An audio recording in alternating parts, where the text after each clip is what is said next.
চল বোন, আমরা একটা পুকুরে গিয়ে স্নান করে আসি। বাস। আচ্ছা বোন, আমরা যে এই পুকুরে চ্যান করবো বলছি, তুই যে চ্যান করার জন্য আসলি, জানিস এই পুকুরটায় আমাদের এখানে যে কলেজ আছে না, ওই কলেজে পড়তো একটা মেয়ে, WBCS, ওই মেয়েটা এইখানে ডুবেই মারা গিয়েছিল, জানিস?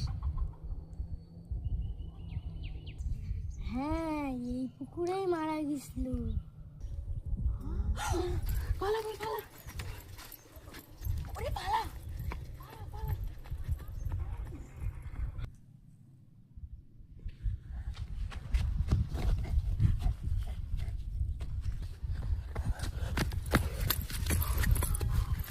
জানিস তো বোন, ওরা ওই মেয়ের আত্মাই ছিল ওখানে।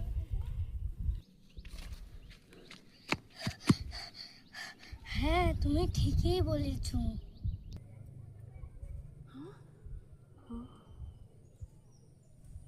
পালা বোন, পালা।